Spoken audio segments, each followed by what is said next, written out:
Welcome back. Now, this is a question that's dividing parents, apparently. Should we let our children play with toy guns? Let us know. 0896 111 111 here to share their opinions. It's parent, journalist and presenter Rebecca Horan and play therapist and child psychotherapist Debbie Cullinane. Good morning. Good morning, guys. Both. How are we? It's great to have you both with us. Rebecca, we'll start off with you. You wrote an article around this. Tell us more. What was the article? I didn't write an article about this. Oh, you did I not? have spoken lately. Oh, you spoke about it. I think Sorry. I've spoken about the effects it has or observing children. I've had podcast interviews with wonderful women, much like Debbie, who talk about toys and their influence on children and using toys and what they can do.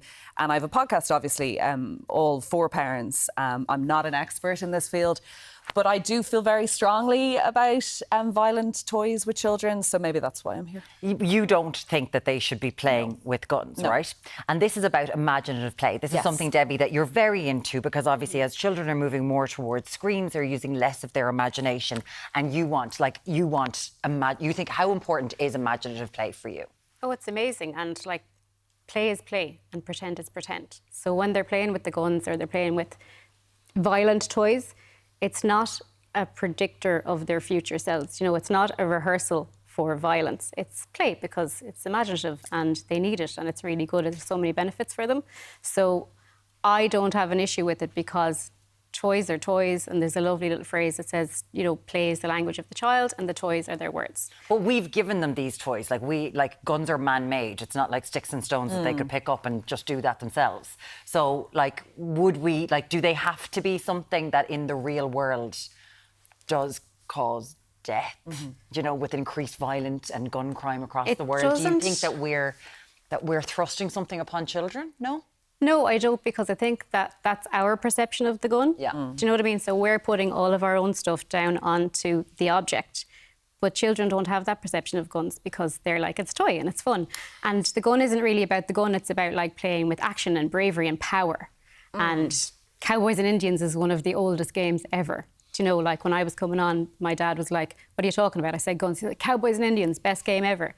And we don't see anyone walking around being a cowboy or an Indian. And cops and robbers. And cops and robbers. But these are all even real villains. world issues. Cops and robbers, robbers, occurs in people's homes every day. Cowboys and Indians, it kind of seems funny, but then we're getting into that whole conversation. The world, as we know it, is on fire right now. And toys aid play. Toys are never there to take over play or make the whole thing about that game, right? About violence.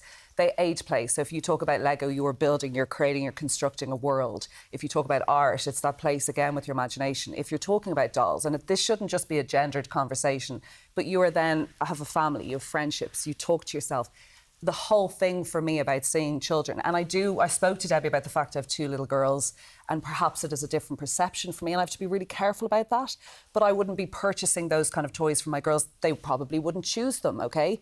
But when you're giving a child a toy as an aid of play, but it's mainly violent and it's mainly, I'm going to shoot you dead, I'm going to kill you, I'm going to stab you, and that is how they're playing to regulate and interact with each other, you're overstimulating them. I find girls in those plays with boys become submissive immediately. I watch it, so you're suddenly like, oh, you're the one who got shot and you're down on the ground. And I watch it with my girls who play outside. Really? Yes, the change in dynamic is palpable, it's upsetting. I definitely feel a bit triggered by it. But you say you don't want to gender it. There is... But it is a bit gendered, Tommy, But these are kids. Yes. So there's no stereotypes or anything put on them. This is the way they play, this is the way they are. It's not down to parents, I don't think, at that young age. I was at a kid's birthday party. I have a boy and a girl.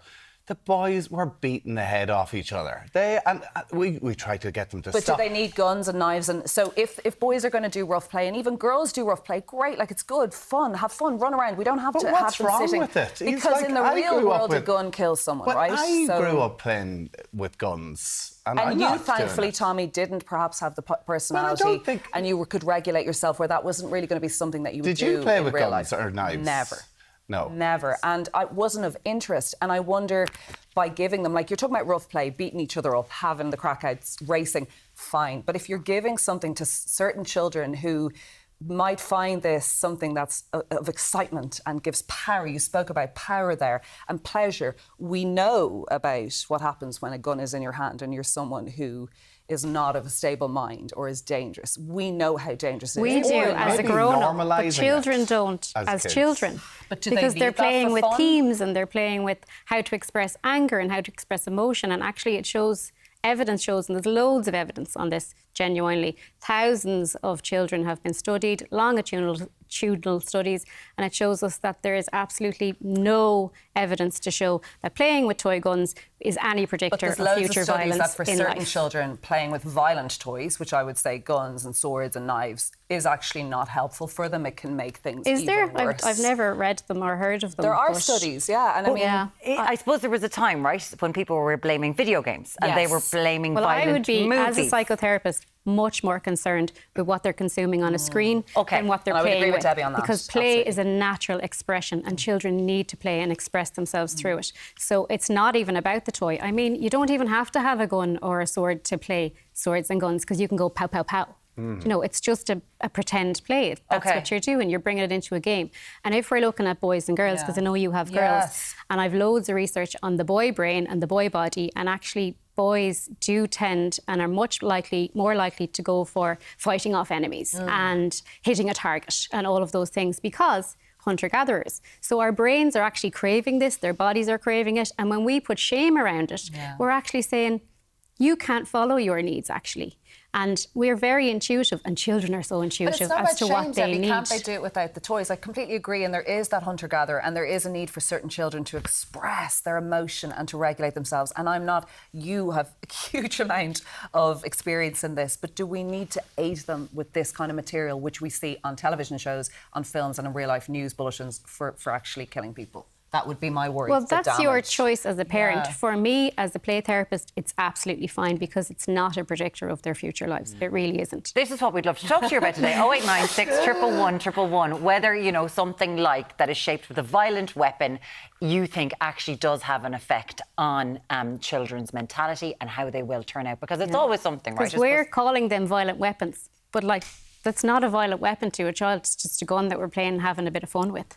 And, like, playing guns is actually great crack. And playing with aggression toys, which what we would call them as play therapists, is so beneficial because it helps them to navigate how to manage anger and action and bravery and consent and boundaries and what's okay, what's not, how does your body And my feel. consent thing, I'd actually If argue, because you're- when I watch boys and girls play with these games, I find the girls immediately change. What like I said, would say dynamic. to you with this, Yeah. because it is a worry for you, if you're concerned about it, I would definitely bring in, like, go out to them, have a bit of fun with them, say, OK, this game looks like it mightn't be fun for everybody and play needs to be fun. 100%. So I would be saying to your girls and teaching them all in a little thing, the game needs to be fun for everyone and you have to have willing players. So if the girls are like, this doesn't feel good for me, let's bring in a safe word that's like, avocado, game stops, it's not fun for And me it's anymore, let's something go. I do and it's with my teaching boys and girls as well. how far they can go. Well, I wrestle them all the time. Well, Love that's brilliant. wrestling, always. Rough and tumble But has so many it's important benefits. to have a stage Safe where word. they say no, Yeah. like, oh, it's I too... don't like this. But they have to learn. Exactly. And if you But don't learn by wrestling and learning when you're taking it too What the far boundary is. because you don't know where the boundary is, And I you'll never know. love that competitive play, boundaries, consent, but unfortunately the lines are blurred, as we know with consent and girls and boys as they become into teens. And I wonder, is But this if they don't the learn problem? it, they have to learn it at a young to age. learn it But I exactly think just through learn it by playing. being nice You to can't. each other. Yeah, You that's have to not how we learn. learn to be in the world. So yeah, I'd be much more concerned. What does affect them is what they're watching on screens, screens, and 100%, well, I agree with manosphere and that all too. this type of thing. Definitely not the pretend and imaginative play. I could watch ye for hours. I love it I wanted so a sword much. fighter, actually. Let me put the little play guns into their hands. Ten Too much, so we were like, we It is, can't. but thank you for being you know what I mean? These things can be Yeah. respectful Yeah. with parents, Absolutely. having a chat 100%. about what they think. This it is woman so is a good. genius. Debbie Cullinane, play therapist and child psychotherapist, thank you so much. And Rebecca Horan, journalist, presenter, does it all, hosts a podcast. Thank you so much for joining us this morning. We really do Thanks a million. appreciate it.